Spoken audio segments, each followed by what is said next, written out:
The following podcast is a W2M Network original production. Visit W2Mnet.com for all of our other great podcasts, plus news, reviews, articles, and opinions from the worlds of wrestling, video games, football, and entertainment. And we are live to tape to the W2M Network for the, well, I don't know what we would call this, Patrick. What would you suggest we call this? I don't know. You've been here for longer than I have. Welcome back, by the way. Thank you.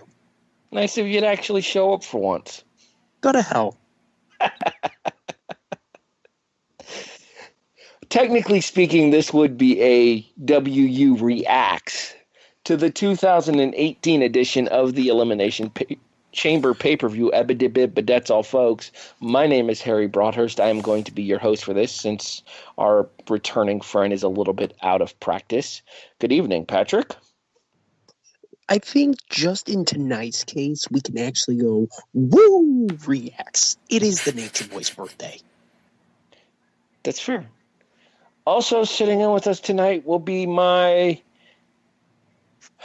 I can't get away from you, can I? The Skeletor to my He-Man, Brandon Bisko. Hello, and don't forget, I'm running the ones and zeros tonight, so you better watch your mouth. He's also as talented as the original Skeletor, Michelle McCool. I would point out the fact that if you mute me, you mute yourself, and frankly, well, I think No, I don't mute myself. I do mute Patrick, however. Well, that means it's just you and nobody wants Yeah, that. I could just do the whole reaction myself.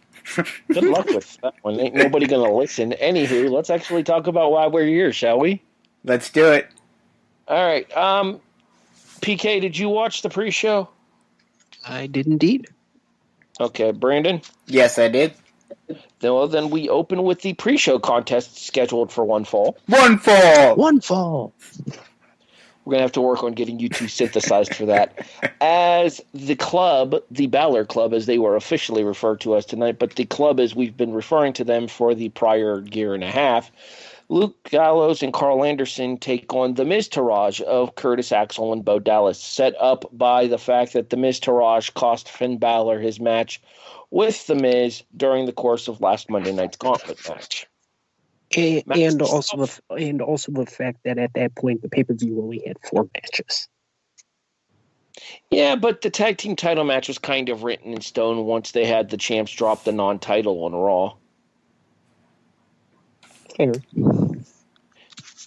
We see a match that goes just a touch under 9 minutes, even with commercial, and understandably with the commercials here. These air live on YouTube, Facebook Live, and stuff, so that way they can have the chance to plug the network. So I get the commercials during the pre-show matches. I'm fine with it.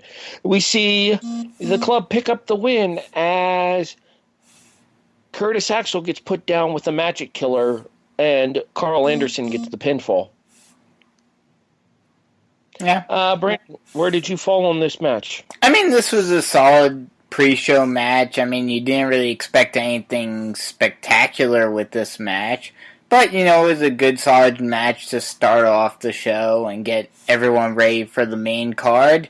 And, you know, I mean, I don't think anyone really had any doubts that the club was going to go over in this match. Patrick? A serviceable match, did its job. I mean, out of the 6 matches on the card, you had to fill 4 freaking hours, and they still ran long. But it was a good enough match. I don't really think there was any question that Balor Club was going to win, and I'm okay with what ended up happening. See, the thing to me is does this set up the Balor Club on the road to WrestleMania to be the challengers for the tag team champions after what we saw tonight on the pay-per-view itself? I have a feeling, and I know both you and Liz and probably everyone else on W2M is going to hate me for saying this, but I have a feeling we're going to get a multi-man at Mania for the Raw Tag Team titles. Because there aren't enough multi-man matches already. Well, of course. But I mean, look at it. You've got the club, who's been getting a lot of airtime lately, and they, I would assume, rightly deserve a title shot. You've got the Revival, who have beaten the club twice now, and you have Titus Worldwide. I mean, yes, they lost tonight, so I don't know if they really factor into this, but I could at least see a triple threat at Mania between the Bar, the Club, and the Revival. Are there any tag teams that are looking to come back? Well, the only one that I can think of is which I was expecting him to return tonight, but alas, it did not happen. If Jeff Hardy is ready to come back, maybe the Hardy Boys, or the Broken, whatever they're gonna call them in WWE, comes back and returns at Mania. Can I just point out the fact I had no idea Brandon's last name was Adamley? Shut up. I know. As soon as I was about to say it, I was like, God damn it, I'm like, goddamn Adamley. Hey, you all suck. What's going to happen? Sean's going to throw us off the air. We're doing this as a bonus for him. So that way he has immediate live coverage for the pay-per-view. Anyway, yeah, I think the Woken Hardys are probably a likely candidate for that Raw Tag Team title match at WrestleMania as well, if not doing something else with the Good Brothers as well as the Revival. Though I will say this much. Good grief, Mike Rome, you blathering idiot. Quay? Nerd. Did you see the interview with the Revival right after the match? Oh, yes, I did. Good Lord, Mike Rome could not have looked stupider during that interview. Are we sure his last name isn't Adam Lee? It fits. Hey, at least it's not like, at least it's not as stupid as Corey Graves claiming that he doesn't know how Nia Jax can beat Asuka, claims that Nia Jax can beat Asuka, saying that they haven't ever faced, in spite of the fact that he personally saw them face before on NXT. NXT doesn't exist in WWE canon. Shut up. I know this, but shut up. It's an end Except to a for means. Asuka's ungodly long winning streak. It only exists when they want it to exist. All right, let's move on to the main show, shall we? Let's do it. All right, our opening contest scheduled for 5 falls. No. No. Fine, y'all suck. It's going to be even worse when we get to the men's match. Is the Raw Women's Elimination Chamber match as champion Alexa Bliss defends against Bayley, Mandy Rose, Mickie James, Sonya Deville, and Sasha Banks. The order of elimination goes as follows. Mandy Rose at 13:58. Sonya Deville at 18:40. Mickie James at 19:03. Bayley at 25:45, and Alexa retains the women's title with a top rope draping DDT, apparently watching her Andrade Almas tapes. Network matches? Whatever. At 29:35, Alexa retains the title. First, we'll talk about the match, then we'll talk about the post-match interview first. All right, I already know where this is going to go because we had this conversation during the show in the group chat, so we might as well get it out of the way. Brandon, I just do not like the way the new structure is handled. I mean, yes, I get you guys say, oh, they still have the chain link at, throughout, like, surrounding the ring. Yeah, that's all well and good. But one of the iconic things about the Elimination Chamber throughout its history has always been, them do, as soon as you go out at ringside, it's like, oh, you've got the, you've got the, not only do you have the chain link at ringside or surrounding the ring, but you also have the steel grating at ringside at the same level as the ring, and that adds an extra threat as well. And you could do so many things with it. And now, with it being pure padding, it takes a lot away from the potential of certain moves within the match. Yes, it allows you to do certain higher risk moves, potentially. But, I mean, if I remember correctly, I'd have to watch back, but I mean, I'm sure they still did jumps off of the top of pods onto the grate back in the day, too. So, it doesn't add anything to the match, and it subtracts a lot to it. Mick Foley if you guys have ever watched Holy Foley and him, trying to teach Noel wrestling maneuvers, he talked about, the storytelling within a match, not just, the moves and everything, but, being able to tell a story within a match. And, sound has a big factor into that. And, there's and we've become accustomed, even within the ring, we've become accustomed to either hearing, back in the day it was that wood sound from, like, WCW, when guys hit the mat, or now the spring sound, from the spring, rings now.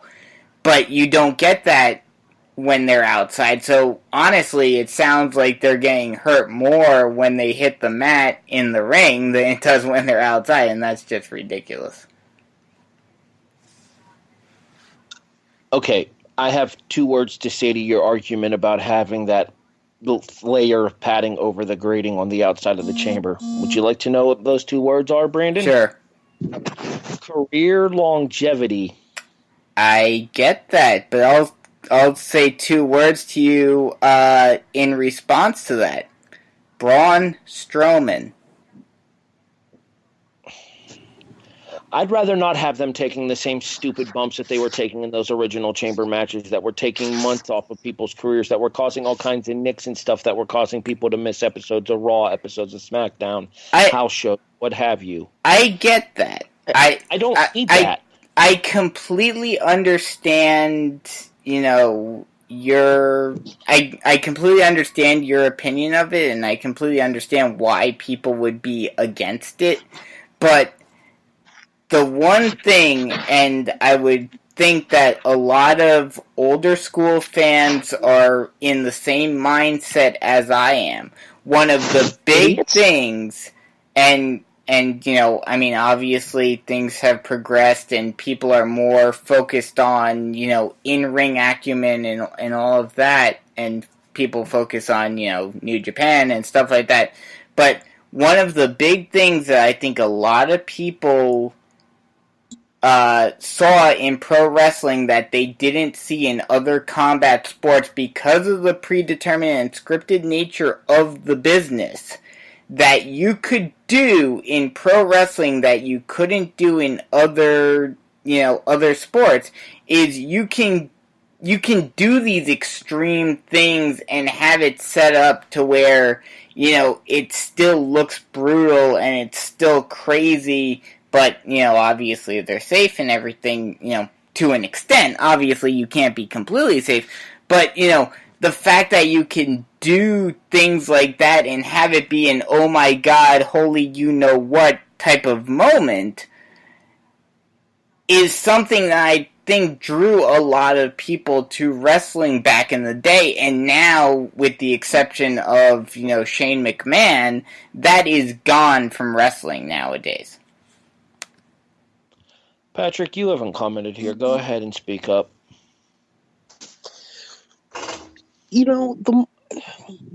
While you guys were going off and saying what you wanted to say, I was trying to think back to some of the worst injuries in Elimination Chamber history.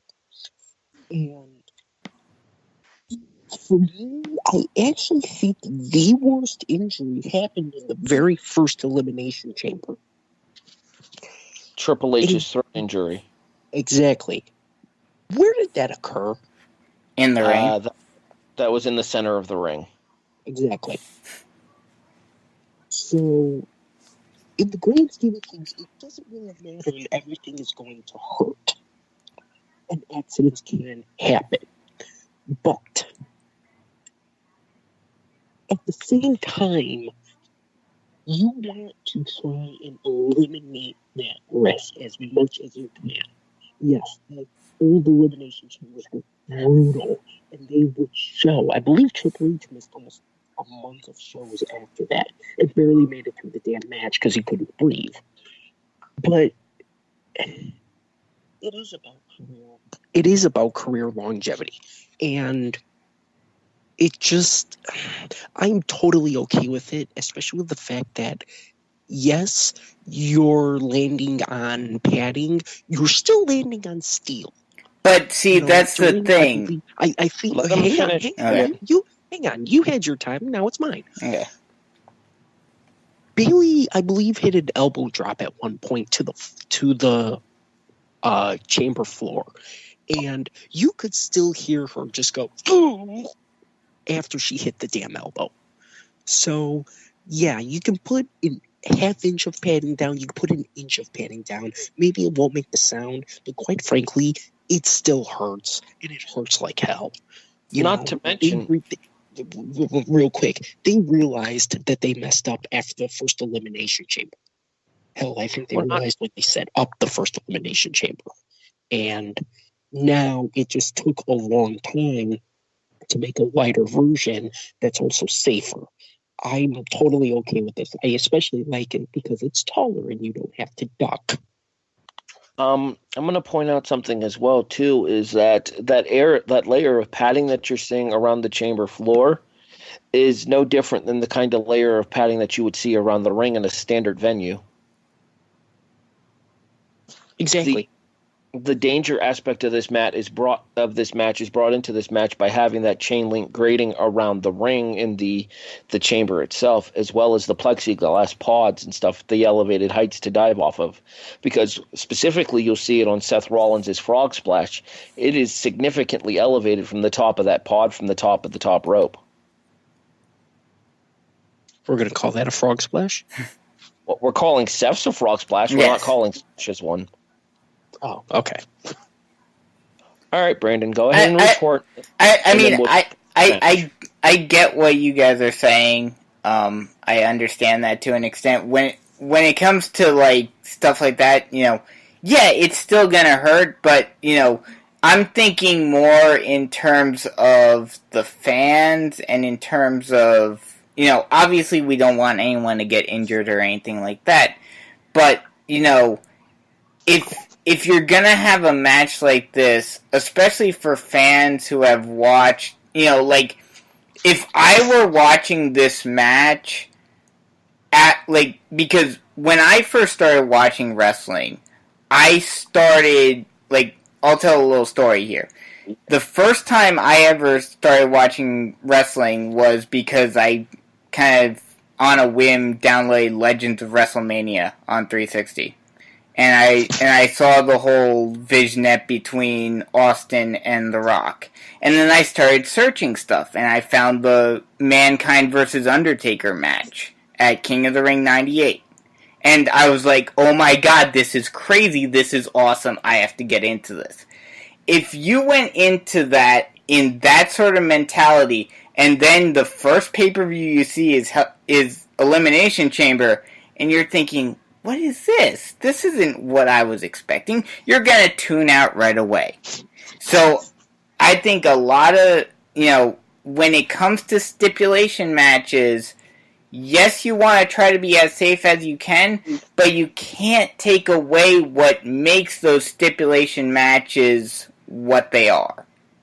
I'm going to make the argument that you don't take away what makes the matches what they are, because of the grating around the ring, because of the elevated heights, and because of the plexiglass pods still being around ringside. But see, yes, they did they did the plexiglass break spot a couple of times in the men's match, but especially with the way the new chamber is, you could do certain things, obviously you wouldn't actually do a full spot like this, but like when Braun and I'm getting a little ahead of myself, but when Braun and Rollins was on top of the pod, and Braun was bashing him into the glass, you Miz.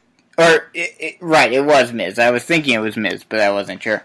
When they were on top of the pod and they were breaking the glass, he was bashing his head into the glass. You could potentially do a spot where he actually breaks through the glass and, like, he's threatening to throw him over, out, You could do things that make it more threatening because of the way the new chamber is set up, without maybe necessarily actually doing it, but making that threat more real, like the grating. You could basically offset it. The problem is doing something sure I want like to see that. I'm not. Go ahead. I'm not entirely sure I want to see Braun attempt to murder Miz live on pay-per-view. And not only that, that there's way too much of a risk. That height. When you're at that height, it's a small platform. What if Braun slips? What if Miz, shifts his weight the wrong way? There's way too high of risk to do something like that. And yeah, to bring up, the Taker Foley Hell in a Cell in terms of risk and everything. Look at Mick Foley now. Not to mention, you have to realize that it's A, 20 years later, and B, Mick Foley regrets doing that and realizes that he probably shouldn't have. Remember the famous quote that Undertaker says about Mick when he pitches the idea. He says, "Mick, do you want to die?" So no. You cannot go into watching that Hell in a Cell match and then go into the Elimination Chamber with the same mindset. They're 20 years apart. Oh, no, I get that, but I'm just saying to the fan, that's why a lot of wrestling fans from then have, jumped ship. Because they're jaded. Yes, precisely. And even if you didn't want to do it from the top, you could easily do it from within the pod, where they break the glass on the outer part and he tosses him out into the barricade, or something like that. With the way the new chamber is set up, you could figure out other spots to do. Well, I'm sure there'll be plenty of chambers down the road to do that. All right, let's go ahead and move on, shall we? Let's do it. All right, let's talk about the match itself here. And I actually want to give all 6 ladies credit here because, in my opinion, this match was much better put together and much better executed than the men's match was a little bit later on in the evening. I would go as far to say that this was my match of the night for the entire show. There was only one thing that really irked me about this match, and Patrick, I'm sure you know where I'm going with this because we've had this conversation on the show many times before. That Twisted Bliss off the top of the chamber pot looked amazing. It looked like she flat out murdered Sasha with it. That is until Sasha decided to go ahead and just put her in the bank statement on the floor anyway. Yeah, that was weird because, you can see things like that where, momentum shift and everything and blah, blah, blah, woo, woo, woo, but Alexa landed it. Like, she just flat out landed it. She did roll a little. It came down as almost like a moonsault press, though. Like, she came down full on. Sasha did not roll through until after the move had completed, which made it seem like to me like she was just no-selling the effects of the move, which pissed me off. Yeah, I think that was more so just bad execution more than anything. Yeah, I personally, I don't put that on Alexa. She nailed it. I think Sasha reacted too late. That being said, they make their way back into the ring, and eventually we do see the Andrade Almas special, the hanging DDT that allows Alexa to retain here. We'll talk about what this means a little bit later on in the show when we get to Asuka and Nia. However, our next contest is scheduled for one fall. One fall. One fall. You guys are horrendously missynchronized with that, but that's okay. Oh, wait, we forgot to do Alexa's promo real quick. Let's do that instead. Because that was pretty awesome. No, Brandon, that was not a face turn. I honestly thought it was going to be at first. And then she was like, oh, never mind, you all suck. Patrick, is there a better female in the WWE right now getting heel heat than Alexa? Sasha, but for the wrong reasons. Okay, that's funny. Well, we'll see about that. It may be for the right reason coming up. Intentionally, though, no. Alexa's on her own. I would say the only person that comes even anywhere remotely close to SmackDown is probably Ruby, but we haven't seen most of what Ruby's capable of yet. Whereas Alexa's cards are kind of on the table, and she's got a pretty good hand. Please let Fastlane be a good match. Please. All right. Now, the following contest is scheduled for one fall. One fall.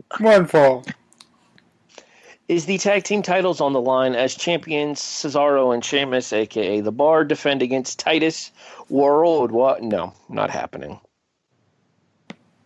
I did the honors. With Dana Brooke in their corner, because apparently Dana's important enough to be a manager, but not important enough to get into the match, despite the fact that we had 2 Absolution members in the match prior. Whatever. Hey, 2-on-2-on-2.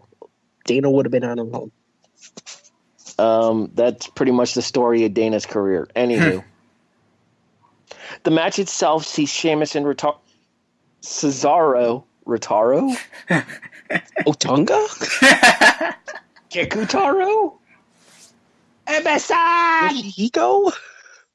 Anywho, sees Cesaro and Sheamus. I combined Cesaro and Sheamus into one for Rotaro. I don't know what happened there, but anyways, they retain the tag team titles after the double team spiked white noise lands, and Cesaro puts Apollo's shoulders down to the mat at 10 minutes and 46 seconds. You know, for a filler match, actually not bad.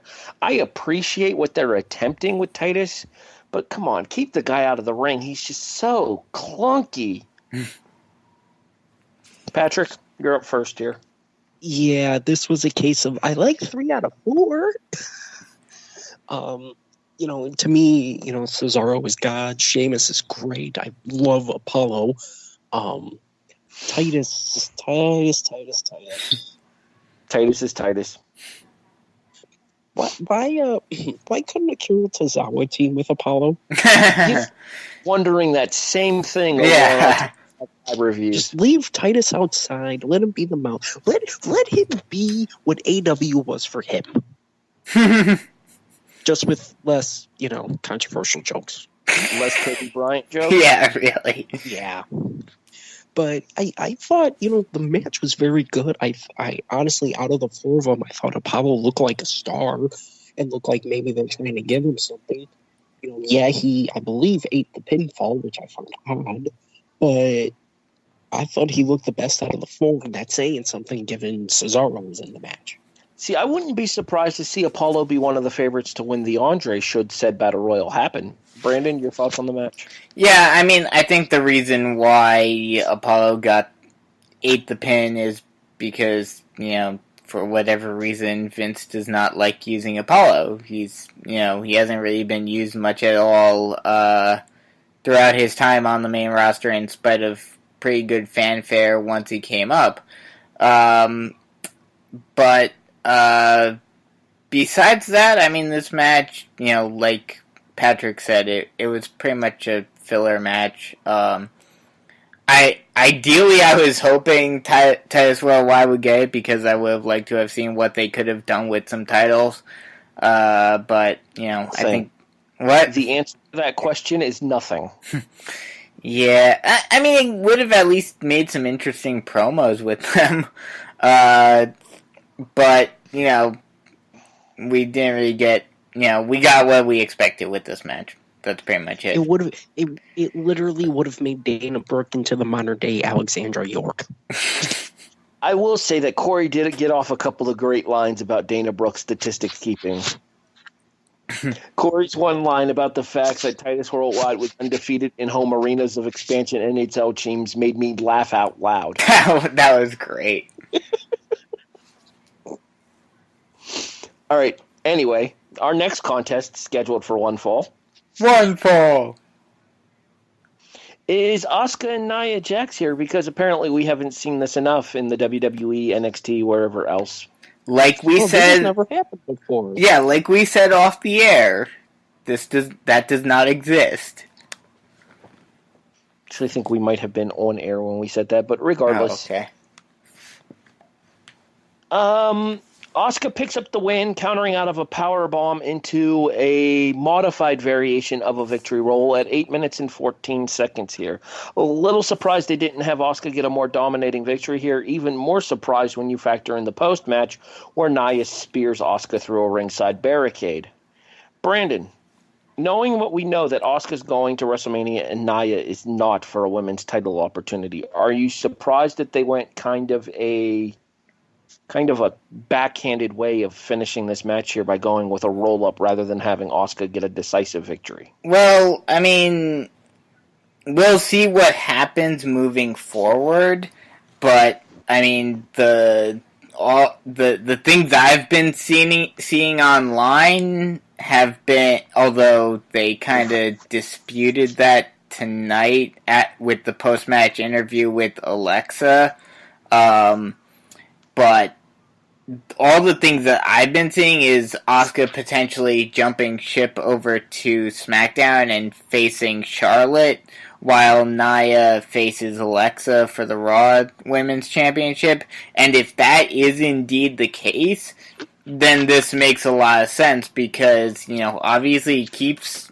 Asuka's undefeated streak going, and allows her to do what she has to do, while also keeping Nia strong and allowing her to still potentially get a title opportunity. So we'll see how this goes, but I think this was a good way of keeping the streak going, keeping Asuka's momentum going, while also keeping Nia strong. So we'll just have to wait and see how this progresses throughout the next couple of weeks. Would you like to buy a vow? God damn it. Too many vowels. No, it's the difficulty of the names. I get it. Trust me here. Patrick, that was a bonsai drop. What the hell? No, that was a Vader bomb. Actually, no, it was was a bonsai drop, wasn't it? I forgot That she was sat out. She didn't splash. So, yeah, that was a bonsai drop. That was a straight-up shout-out to her cousin. Which one? That would be Yokozuna. I know, but she's got like 96 in that family, so... Well, yeah, the only one not related is Samoa Joe, as we have long established. He's like the best Samoan. Joe. Anyway, your thoughts on this match itself? I didn't think it was a bad match, but it felt like it just ended all of a sudden. Because it felt like they had a good thing going, and then it just ended. So it felt really weird, especially with the kind of, let's say, awkwardness a little bit of the finish, because the argument could be made Nia kicked out. But at the same time, it's like, yeah, Alexa's playing up facing Asuka in the post-match promo, but when are we going to get Asuka's actual decision? Do we wait until, what would it be, March 12th then? Because it feels really weird that we don't have an answer yet of who Asuka's facing. And I have a feeling we're going to have to wait at least 2 more weeks. And I'm starting to feel like Asuka is going to jump ship. But the question would be, why? I get the whole nobody is ready for Asuka, but I mean, it feels weird that she's going to run through the entire division except for the champion and take her belt. And instead she's going to go to the other show and try and take her belt? Like it Well, feels I mean, weird. technically, she beat Alexa in a non-title match on Raw. Didn't take the belt though, but understood. But it just the whole situation feels weird to me. Well, here's why I'm going to disagree with that and why I think her going over to SmackDown actually kind of does make some sense here. Because for as good as Alexa has been as the Raw Women's Champion, I don't think there's anybody that'll make the argument here that when it comes to actual in-ring ability and in-ring superiority, Charlotte is miles ahead of Alexa as a worker. Well, I mean, but at least on a storyline level, shouldn't that mean that Asuka wants to stay on Raw? No, it means she wants to test herself against the best, and the Well, best that women's is true. in Asuka's opinion is going to be Charlotte. That is true. Okay. And quite frankly, between the two shows, SmackDown does have the better in-ring. Yeah. Oh, yeah, definitely. All right. As mentioned, the post-match attack does see Naya take out Asuka and put her through the barricade with a spear there. We see Asuka being assisted backstage while Alexa is being interviewed. Apparently, no one is ready for Alexa. See, that right there kind of makes me think that they are going to go with Asuka and Alexa at WrestleMania. And if they do that, then I would be curious to see where they would go for Charlotte for WrestleMania. And my guess for Charlotte is actually Naomi in a straight-up one-on-one match. I'd be okay with that. I want Becky. I want Becky too, but I'd say Naomi's more likely. The following contest scheduled for one fall. One fall. In about 4 beach balls. Oh, God, yeah. As soon as I heard the cheering and whatnot, and then I heard the chants, I was like, oh, God, not again. Here's the thing. They haven't given anybody a reason to care about this feud. Plus, they gave away the first match in it on free TV on Raw 25. Woken Matt Hardy taking on Bray Wyatt. You know, you mentioned the appearance of a certain brother of a Woken Warrior at this particular show. We actually did hear his voice. We did not see him, but we did hear his voice. Okay, so that was his voice. I wasn't going crazy. That was Jeff doing the fade away and render yourself obsolete. Okay, that's what I thought. It sounded like him, but I was... Excuse me, Nero. Yes. Although the doctors are still out about you going crazy. We've yet to have a diagnosis there. Anyway, Woken Matt Hardy takes down Bray Wyatt at 10 minutes and 7 seconds. Twist of fate. Man, Bray Wyatt is the kiss of death for a character in the WWE right now, is it not, Brandon? Well, I mean, except for, unless he got saved by Bray's illness, except for Finn Balor. Well, no, Bray would have screwed Balor up because that would have been Bray in drag. Instead, Bray got sick and Balor worked AJ instead. Yeah, and Balor would have been dressed like a pumpkin. At least that would have been more entertaining than certain things, like WrestleMania last year. I mean, to be fair, I'd rather them wasting Orton in this spot than what should have been a big deal with the Woken Hardy universe. I agree with that, but, Bray, in terms of how he should be used and what his character is supposed to be, this made the most sense for him as a first feud. Because it's two seemingly crazy guys, going at it and, doing some crazy promos and all of this. I would have loved for this to have ended in some sort of either I know WWE would have screwed it up, but, it would have been interesting to have seen this end in some sort of either final deletion or House of Horrors or some sort of, pre-taped thing. But I have a feeling... House of Horrors match. Well, Never. no. I don't want to see one again either, but I want to at least see them do something kind of more innovative, like do it at either the Wyatt compound or the House of Hardy or whatever. But I would I'd want to see, or I have a feeling that this is going to Mania, and we're probably going to see another Worm Fest like we saw last year. I kind of want to see Bray Wyatt get thrown into the lake of reincarnation and come back out as Husky Harris again, because at this point, otherwise, he's probably about done for. Oh, God, that would be hilarious to see. I mean, and it's really sad because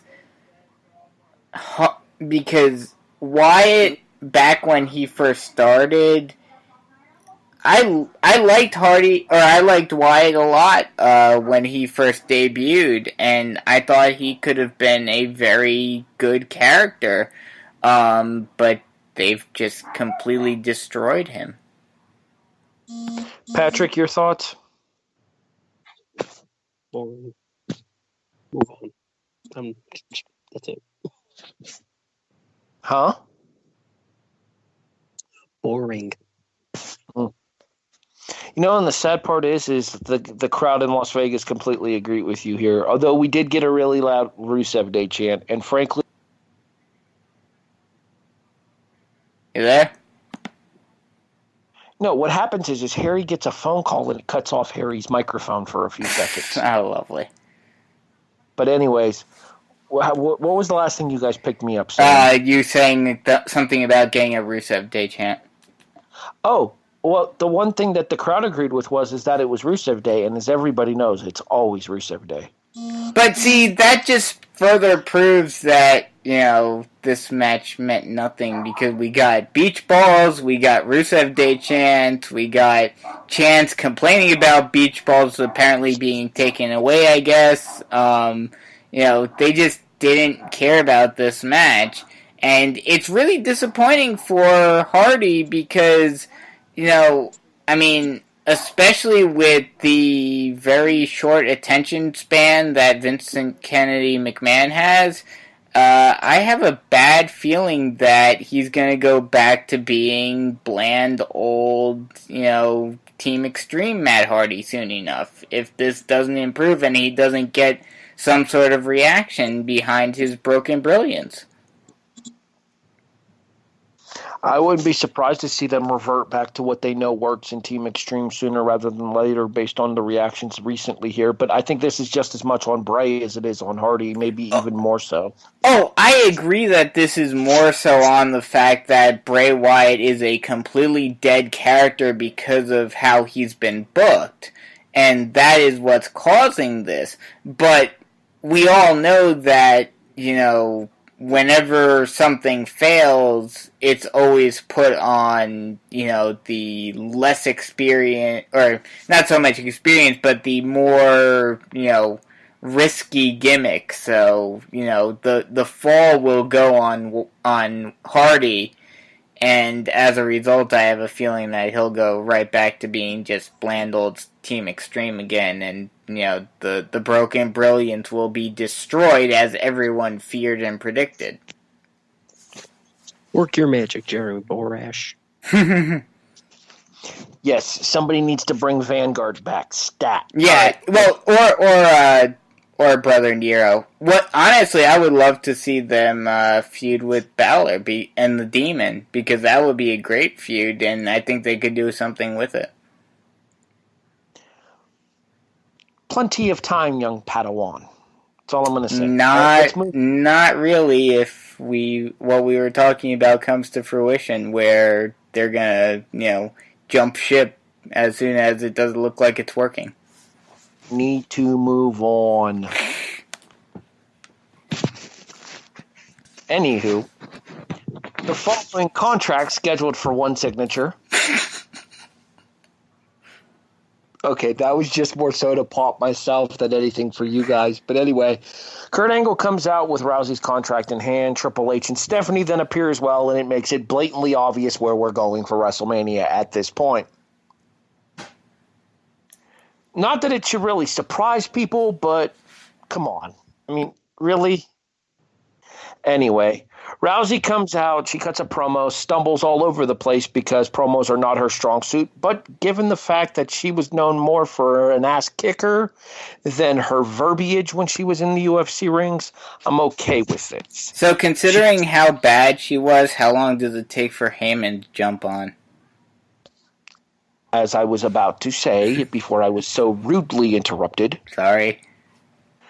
was that I think given her background, the whole kind of shy to cut promos things works for her. She's going to get more and more comfortable as she does it more and more often. As Patrick talked about while we were doing the group chat here, this was her first major in-ring promo for the WWE. She's not going to be technically second. The more I thought about it, technically second. She didn't really say much of anything during the Royal Rumble one, though. It's just there's a bunch of sign pointing. Oh, you mean the one with Rock at WrestleMania 31? She had Rock to bounce off of and lean on there. Yeah, I was just about to say that same things. She had Rock to work with, and I'm sure her and Rock went over everything that she was doing a bunch before that segment even happened here. This was her first chance to sink or swim on her own in a WWE environment. And not only that, she also didn't have the added pressure of the fact that she's actually there now full time. There it was just a one-off, and she was more, she could be herself without having to worry about how the fans would react, because at that point it seemed like it was just going to be a one-off thing. And then she was on her way back to Dana and friends. Exactly. Anyway, so she talks about the fact that she just wants to make her hero, Roddy Piper, proud of the fact that he bestowed the Rowdy nickname upon her. Triple H wants to make sure that she knows what she's signing, and apparently, if I'm not mistaken here, it seemed kind of like he was taking a dig at Brock Lesnar in the process. Yeah, definitely, because he was saying how, she's not getting any special treatment, and yeah. I'm hoping that I'm hoping that he's implying that she is, as she claims, full-time. Yeah. You were saying, Patrick? One criticism, she did get special treatment. She did have her own locker room. Bingo. And to fast forward a little to Raw Talk, Rousey said that she dressed in the same locker room as all the other female superstars, which is a lie. Well, she may have gotten dressed with the other girls, but she had her own locker room for the sake of cutting promos. Still her own locker room. All the same, back towards the ring here. We then get what we kind of expected with Angle and Triple H arguing off to the side. Rousey asks Angle why they're arguing. Angle basically says that it's kind of funny that Rousey's signing, not realizing that Triple H and Stephanie are trying to set her up. As Triple H told him, it took us 3 years, but we can finally get that bitch back. Language. That's what he said.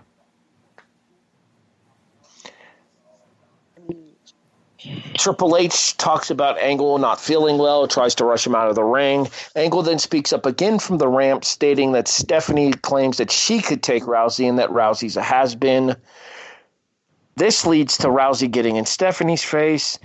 A fracas breaks out. Triple H gets put through a table. Stephanie slaps Rousey and then runs away before any consequences come her way. Who put Triple H through the table? Rousey put Triple H through the table. That was my point. I saw some people saying that it was a waste of time. I really didn't think it was. It got over a major player, proved that she still can't talk, set up a WrestleMania match, and proves that it's no, she's here now. So, and not only that, Rousey put Triple H through a table. So that's twice now that Rousey's gotten the better of Triple H. Yeah. So, yeah, I'm very happy with actually how it happened. And the fact that they kept it to only about 15 minutes actually surprised me. They almost blasted through it. Yeah, I was okay with this segment. It kind of stumbled out of the gates. And hopefully moving forward, especially if she is in fact working with Kurt, and honestly with Triple H too, that they'll kind of guide her through promos and stuff like that, and she'll get better over the next couple of weeks and months. But, overall this segment was okay. Like we talked about on the chat, hopefully her putting Triple H through the table signals that they're going to loosen the reins a little bit in this match if it does indeed happen, which I'm assuming it will at this point, instead of what we've gotten in the Mixed Match Challenge. But, overall, this is kind of what we expected. We expected a different partner from her, or with her, excuse me. But Kurt is a good substitute for Rock, and actually kind of makes more sense considering the ending of Survivor Series and kind of the back and forth between Triple H and Kurt. The only person that on the main roster, and I get they're trying to make this match as, must-see as it can be and trying to get as many casual and old-time fans in the building and watching the network for Mania as they can. So that's why they're putting Kurt in this scenario. But I would have preferred them to put Braun Strowman in this spot, because that would have put Strowman over so much. Not only, with, the fans that we have now, but the casual fans that I was talking about before who are so, focused on, the Attitude Era and stuff like that. You could have had Strowman do some crazy spots, both in the lead-up and at the match, and it could have potentially actually drew some fans into the current generation of WWE. Well, here's the thing with that. You couldn't really involve Strowman tonight since Strowman still had the chamber match. True. So, and you didn't want to telegraph Strowman getting involved in doing anything to jeopardize the chamber match. True. I mean, they could still, in theory, go that route. Tomorrow night on Raw would be perfectly understandable here. This is regards if Angle were to, say, pick a partner for Rousey, and Angle didn't want to pick himself, because Angle wants to face Seth Rollins as revenge for what happened to Jason Jordan. That is actually a very good point. I heard that Bret Hart reference. I give that joke a 4 out of 10, Patrick. But yeah, that's actually a very good point. I could see them going that route. And if they did, I would be happily surprised, and I would be all aboard on it. Any other comments about this segment, PK? I'm good. Brandon? I just think that, moving forward, if she is indeed going to be, full-time and everything. Well, first off, I'm hoping that the whole full-time rumors are legitimately true, and she will be around, more than just, every now and again. The big test is going to be tomorrow night if she is in fact in the building and actually has a segment or whatnot. But what were you going to say? Let's just hope she doesn't have Brock Lesnar's creative control in the process. I don't think she will, just because, Brock was a wrestler before, so, I think they gave him more leeway because of that. I think they're gonna, especially because it does honestly seem like she's willing and ready to learn. I think as long as they either have Kurt and Triple H and everyone they can backstage ready to teach her how to do promos, how to do, everything she needs to do to be a successful pro wrestler, I think she'll be fine. But if they try everything and she's still floundering around, especially with all the rumors about Brock, potentially leaving, you could just move Heyman from one former MMA star to another. And, but that's only if worst comes to worst. Personally, I would love to see her be able to stay on her own 2 feet and, make something out of what she's doing. All right, let's go ahead and move on to our main event, scheduled for 6 falls. Jesus. Can't even. Anyway. It is the number 1 contenders for the Universal title match inside of the Elimination Chamber. The Miz, Seth Rollins, Finn Balor. Those are the 3 men that started the match. John Cena, Braun Strowman, Roman Reigns, and Elias were the other 4 in. Miz is the first one out at... Yay! I'm looking for the time. Miz is the first one out at 20:05. Elias is next at 25:45. Cena at 27:15. Balor at 30:35. Rollins at 36:30, which means in the span of 7 days, Seth Rollins wrestled an hour and 42 minutes. And Roman picks up the win, advancing to the WrestleMania main event again.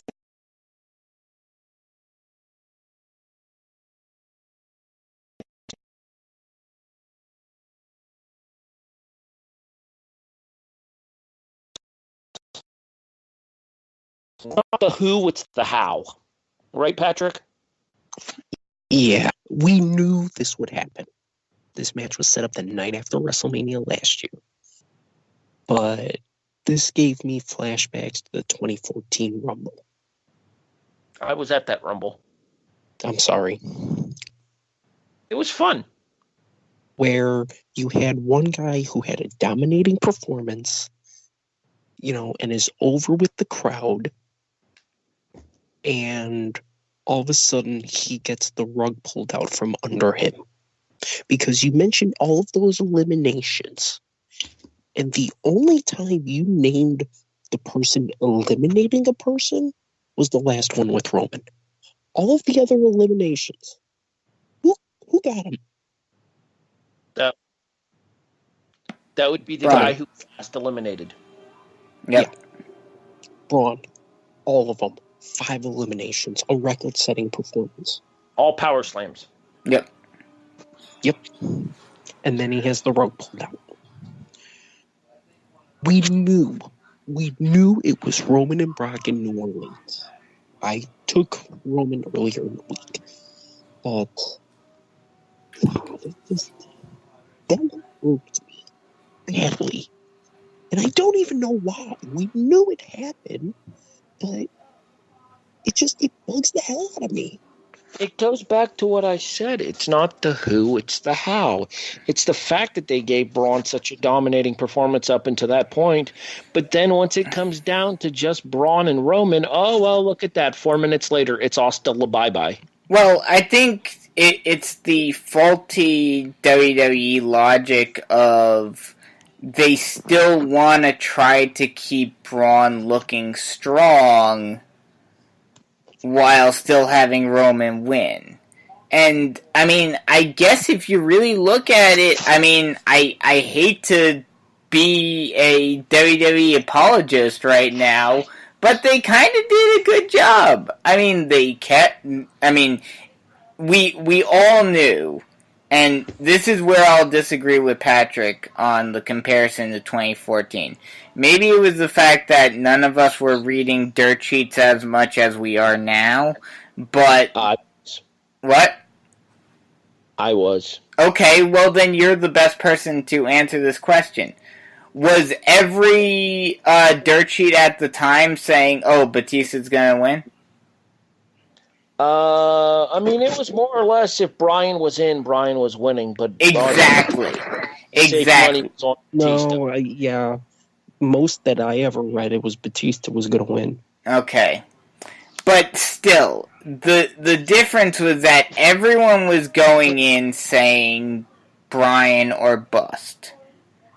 And no one, while yes, the dirt sheets were saying that it was Batista that was going to win the match, everyone was still thinking, especially at that point, after, because this was only, think about it, this was only a year and a half removed, or 2.5 years removed from the Summer of Punk.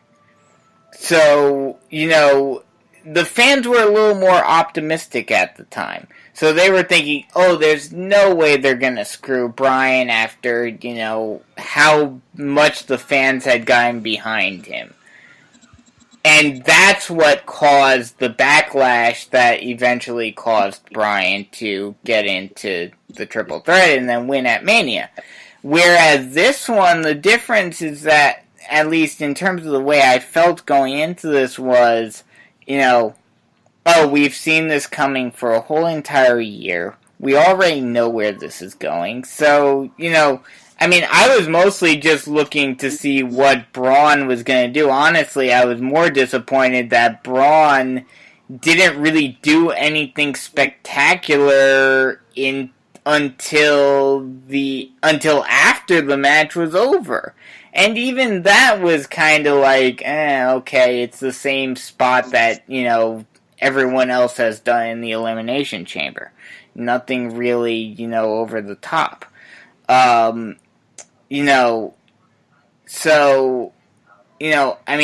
match, I get what they were trying to do.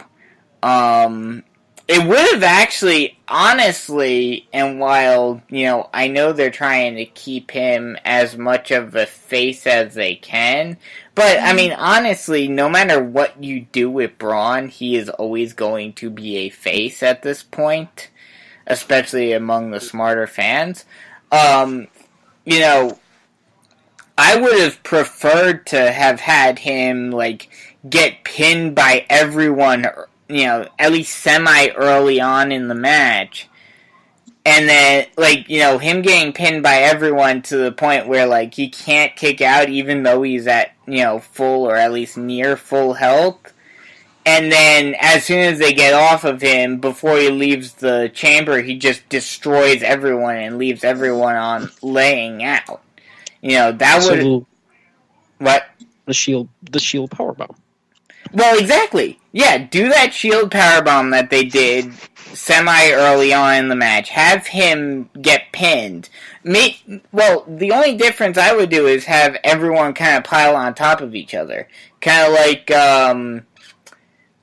the reverse of what Braun would do to some of the jobbers when he would have the 1-on-2 or 1-on-3 matches, where he would pile two on top of each other and then pin them. Basically have, Balor, Rollins, and Elias jump on top of each other and all three of them pin him. Or something. To the point where he can't kick out. And then have him just go out on a rampage before he leaves the chamber. But, I get what they were trying to do with this match. He still got the post-match beatdown on Roman, which made everyone happy. But, I don't know. Maybe I went into this match with lower expectations because I knew what was going to happen. No. I disagree with that, Brandon, because I knew what was happening as well. Because I was sitting with you when we did our predictions on the SmackDown library here on the W2M network, available online at W2Mnet.com. But anyway, I picked Roman as well. So the writing obviously was on the wall for this match. Again, it was not the who, it was the how. Yeah. 5 other people couldn't eliminate Braun Strowman as a collective, but God damn it, once it was down to Roman and Braun one-on-one, 3.5 minutes later, bingo, bango, Roman's your daddy. No, I'll agree with that, especially considering the fact that, Braun has beaten Roman a couple of times in the past. Patrick, you got anything to add here? The only saving grace I have is the fact that it took a legit 9 finishers to beat Braun. Because he took a curb stomp, a coup de grace, a attitude adjustment, a shield bomb, 2 Superman punches, and 2 spears, I believe. And quite frankly, he wouldn't have been able to take the skull-crushing finale. Miz would not have been able to pull that one off. That's the truth. That's not me just being a jerk. I don't think he could get his arms around Braun's arms. He totally skull-crushing finale'd Braun. I was just going to say, didn't he do it last week? No, he didn't. Yes, he did. No, he didn't. Anyway, I mentioned in the chat that why didn't Roman and Braun split the eliminations? They each get 3 eliminations, with Roman's third being on Braun to win the match, and that kind of acts as a tiebreaker, and it doesn't completely pull the rug out from under Braun, like I felt like tonight. Well, at the same the way that time, they did it was like 5 eliminations and then he's pinned. Screw that. At the same time, just to play devil's advocate, I do for the most part agree with you. But playing devil's advocate here, think about it in this way. Now, I mean, Roman was involved in the match, throughout the match, more or less. But think about the effort that it takes to have to eliminate 5 guys.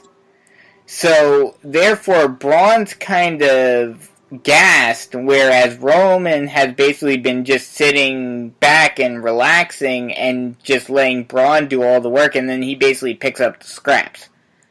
That's the best way I can think of it. And all well and good, but again, I refer to you of the time between the final 2 falls in this match. 3.5 minutes. Roman gets done in 3.5 minutes what 5 other people couldn't do in the 36.5 prior. Oh, I'm not discounting that. I'm just trying to play devil's advocate here. I'm completely agreeing with you. I'm just saying I'm trying as hard as I can to look at it on WWE's perspective here. It was basically every normal Braun match that Braun loses. Yeah. Braun gassed out. Braun gassed out to a guy who's gassing out. Braun smash, Braun smash, Braun smash, Roman wins, LOL.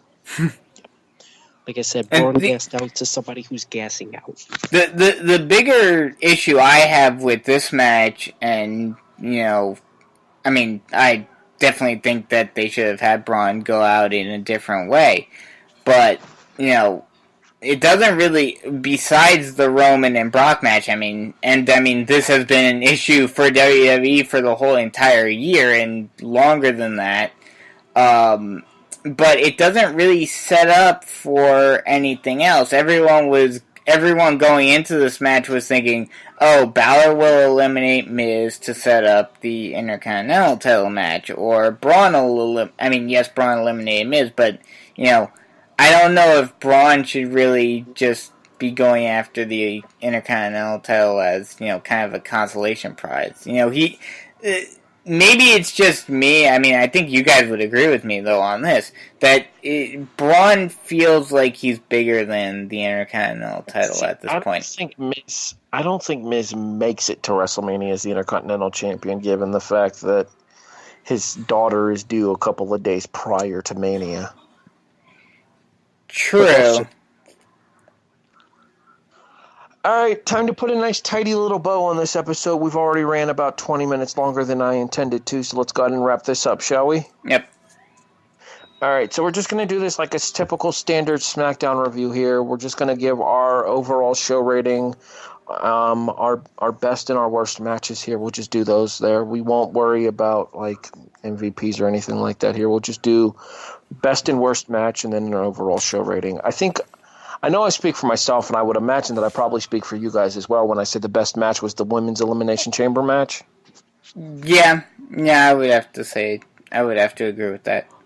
I would have liked to have seen them go in a different direction. It'll be interesting to see how they go with this, because I think you could have done a better story with the story it seemed like they were building towards within the match, which was Sasha versus Bayley. But, we'll just see how it goes there. Patrick? Totally agree. I think in this case, a history-making match. I thought it lived up. I liked that it kicked off the show. Between the two, it didn't feel too long. It felt brutal. Even still, I was very happy with the match. Loved it. Good precedent set. See, I would make the argument that if you would have switched the roles of the two matches here, if the women would have main evented here, I think it would have done them a disservice.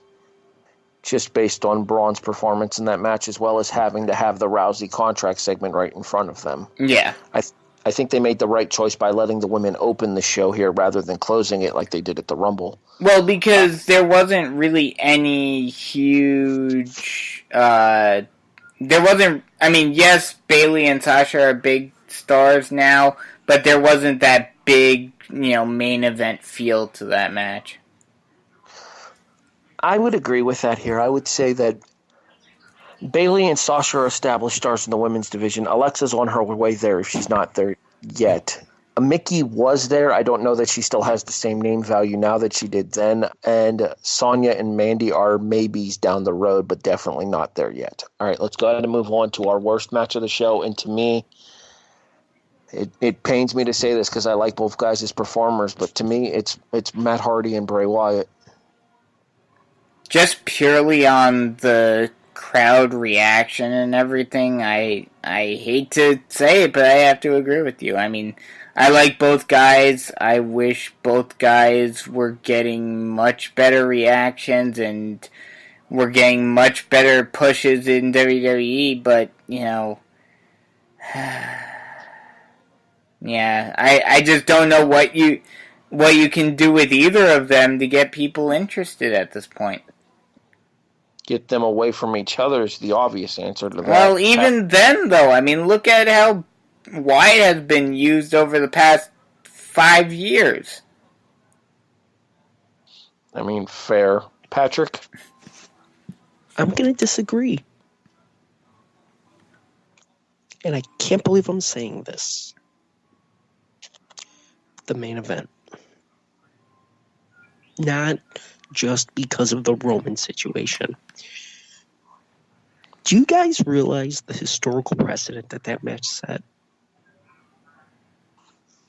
Go on. It's the longest Elimination Chamber match ever. Really? And it felt like it.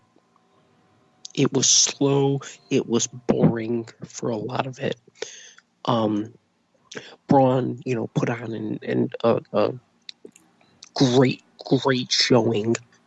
But to me, that doesn't save it. And while, yes, the match before it, the Hardy versus Wyatt, was not great and clunky, but it's kind of what you expected. The Chamber, you expected, especially with Braun in it, destruction. Destroy the pods. Maybe, tear through the wall or something. I think the precedent was there, and I think I went into it thinking, because of how slow it was at the start, that maybe it was they were waiting until Braun got in, knowing what the crowd was expecting, and then never really got it. So maybe that was my expectation being too high, but I was really not a fan of a lot of this match. And yeah, the ending just pissed me off. I'll agree with the Braun part, because I was expecting a lot more from Braun in this match than we got. I was expecting pure destruction. And like I said, I thought the moment that we were going to get it was when him and Miz were at the top of the one pod. But I think the difference is that, while I was expecting something out of Braun and I didn't get it, I wasn't really expecting all that much out of this match just because I knew who was going to win. I think that's probably the reason why it doesn't irk me as much as it does to you. I mean, I get you kind of knew that, or that you knew who was going to win this match, but, I think I was more so focused on that, so, the Braun stuff didn't irk me as much as it maybe did to some other people. Final score for the show, gentlemen. Brandon, I'll start with you. Scale of 1 to 10. I'll go with a 6.5. some decent moments. The Rousey contract thing, while it started off very clunky and very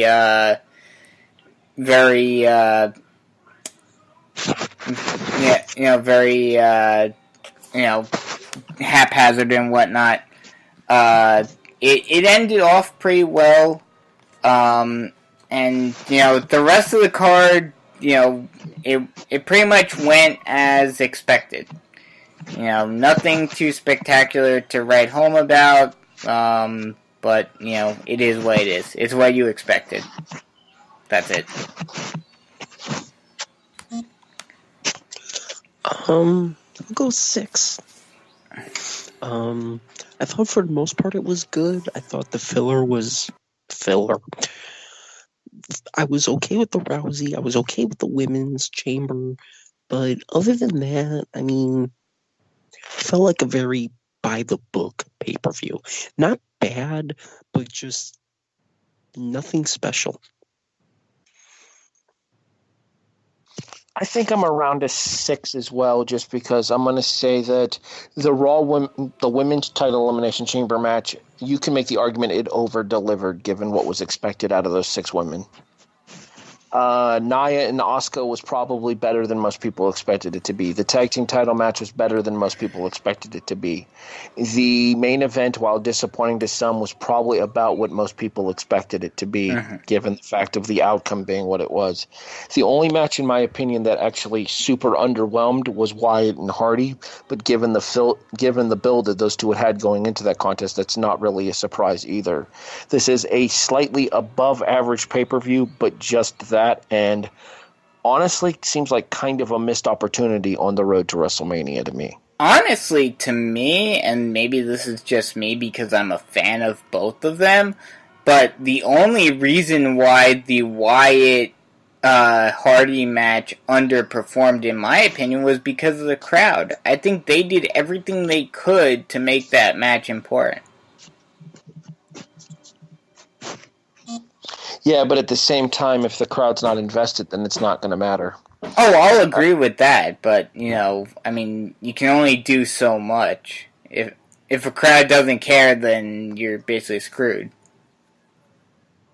Hey, Patrick. Yes? I'm not going to entirely put you on the spot here, but I am a little bit. Any idea when we might be back?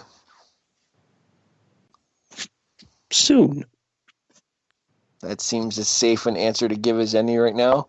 Where can people hear you in the downtime, though? I know you and Kevin Mark Gray have a show still going on. If you can call it a show. Yeah, go on Broadway every Wednesday at 9-ish Central, so 10-ish Eastern, over on the Logic Radio app. LOGIK radio app. Is it still available on logicradio.com as well? Yes, it is. WLGKradio.com. Okay. I thought I'd throw that out as well. Brandon and I used to have a show on Wednesdays, but we're in hiatus right now due to the fact that, well, there's no football to discuss. Yep. So we'll be back close to the draft with our draft preview and then draft review addition to the kickoff.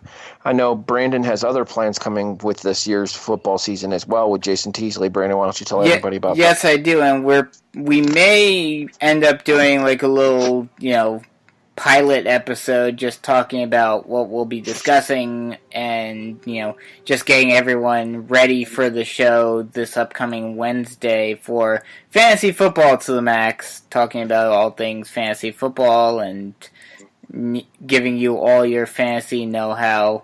So we'll probably have a pilot up this week and then look for us as the draft comes closer. In addition, as I mentioned, the kickoff, as I said, is in postseason hiatus. We will have a draft preview and a draft review in April. However, once again, come August, once the start of spring of training camps comes up and we start getting into exhibition football, we will have much more for you with the kickoff season 2 here on the W2M Network as well. Myself, Brendan Bisko, Eric Watkins, and Jason Teasley. Also, you can listen to myself, Brandon, and the co-hostess with the mostest, Liz Puglisi, as we present the SmackDown Live and 205 Live reviews here on the W2M Network as well, in addition to doing Mixed Match Challenge during its run on Facebook Live too. That is every Tuesday night here that we record the shows after they air, usually get posted to the website about Wednesday morning, so just pay attention there and you'll find us. In addition, you can find all of the W2M shows on all of your favorite streaming apps such as iTunes, Stitcher, iHeartRadio, so many other ones. I'm drawing a blank on some of them. Patrick used to do these rundowns at the end of the show, so I'm kind of drawing a blank right now. Plus it is past 1:30, almost 1:30 in the morning here on the East Coast as we're finishing this up, so make sure you guys check that out. Brandon and I have a old school wrestling podcast in the works still. It's called How the War Was Won. We'll get more details to you guys when that becomes a finalization. And yeah, so that's going to about do it for us. Make sure you guys check out the W2M review for Elimination Chamber 2018 as well. Odds are they'll probably do that on their W2M weekly episode, the first part one this Monday night for the Wrestling to the Max weekly episodes. But so for the returning Patrick Ketza, who hopefully will return more often soon, and Brandon Bisko, I'm Harry Broadhurst, thanking you for listening to Woo Reacts to the 2018 Elimination Chamber pay-per-view. Who knows? We might see you guys for Fastlane in 2 weeks. Have a great night, everybody. We'll talk to you later.